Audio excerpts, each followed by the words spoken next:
Hey guys, we're back with another video. This time we have a 2017 Ford Explorer.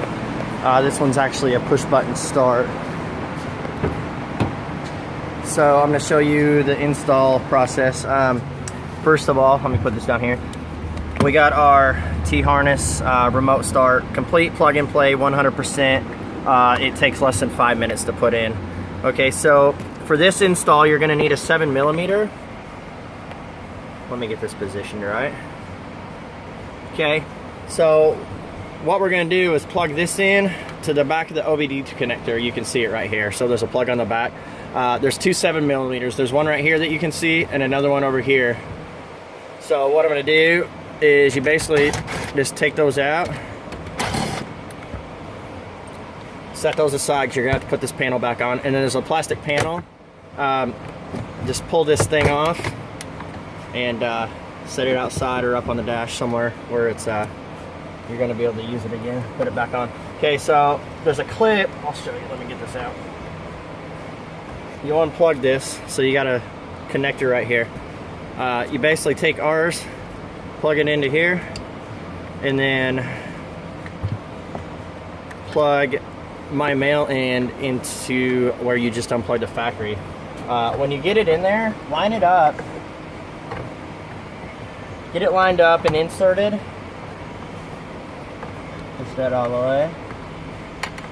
Okay, and then what you're gonna do is once it's in there, give it a really firm push until it clicks in.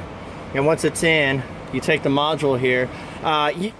You might get a DB3 module instead of the DB2. We're kind of weeding these out. And everything's going to go to the DB3 is what they call it, but it still has the same connector, same blue connector. The button that's on the front of this that we're going to use is actually over here on the side on the DB3. So what you're going to do, process is exactly the same. Push the button, insert the blue connector. The light's going to come on orange, and when it does, let go of it and it's going to turn red.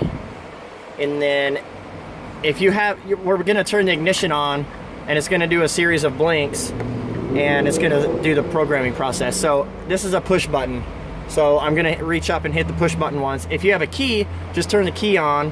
Don't start the vehicle, but turn the ignition on and let it go through its programming process. So I'm going to push the button once, and you'll see this thing go through a whole bunch of blinks, and then it goes solid green and out.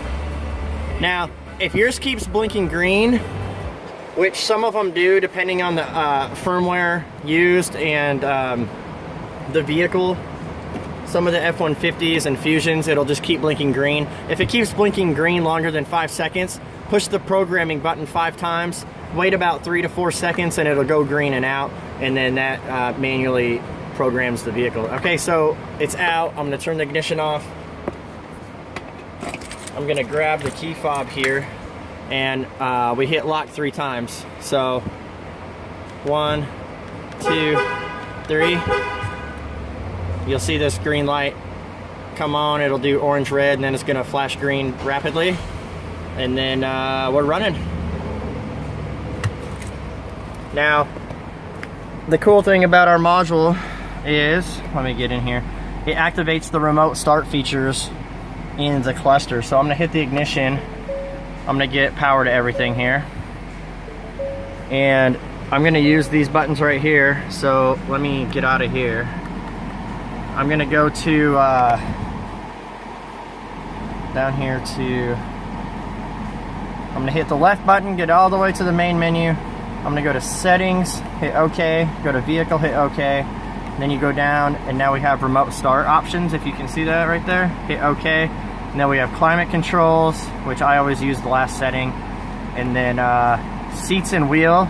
So if you have heated seats, heated steering wheel. Duration, you can set 5, 10, 15 minutes depending on, you know, just whatever you want it to run. And then system. The system, if you can see that, has a check in the box.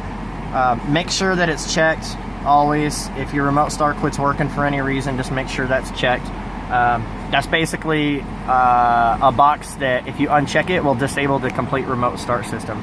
So when you hit lock 3 times, the vehicle won't start. So that's it. Super easy. Use the zip ties that are provided in our kit. There's lots of room to zip tie this up in here, and then grab that plastic panel, just put it back on here, reapply the 2 7mm screws, and you're good to go. So thanks for watching, guys, and we'll have another video coming for you soon.